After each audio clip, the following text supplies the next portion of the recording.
Après avoir transmis les salutations du président de la transition au chef des quartiers de Bamako, le Premier ministre a évoqué les difficultés que rencontre notre pays depuis 2012.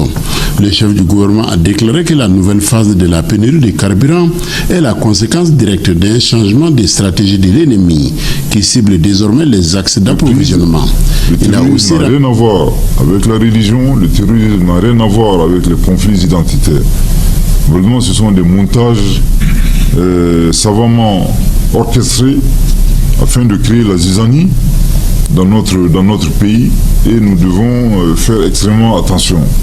Je pense qu'aujourd'hui, la crise du carburant est une illustration parfaite de ce que nous venons de dire. C'est lorsqu'on empêche des camions-citernes de venir dans les agglomérations, de venir dans nos villes et nos quartiers, ça n'affecte pas qu'une religion, ça n'affecte pas non plus une ethnie, ça affecte l'ensemble de la population malienne dans sa globalité. C'est la raison pour laquelle nous disons toujours que de faire attention, le terrorisme n'a rien à voir avec le fait ethnique, le terrorisme n'a rien à voir avec le fait religieux. Les autorités et légitimités traditionnelles et religieuses que vous représentez, vous avez un rôle extrêmement capital à jouer.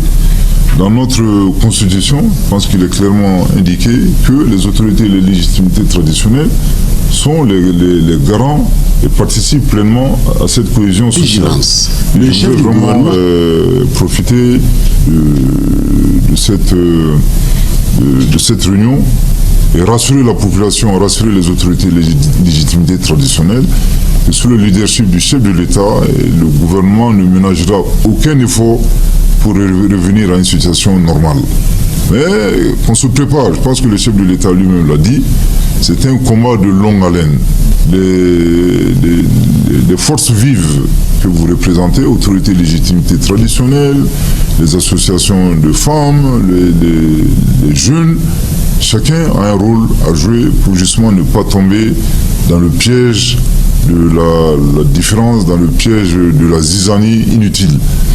Mais lorsque la difficulté se présente dans un pays, nous devons l'affronter avec sérénité, nous devons l'affronter en avançant main dans la main et surtout en évitant de tomber dans le piège recherché par ces groupes terroristes. Rendre un vibrant hommage aux forces de défense et de sécurité qui abattent un travail énorme afin d'approvisionner notre pays en carburant.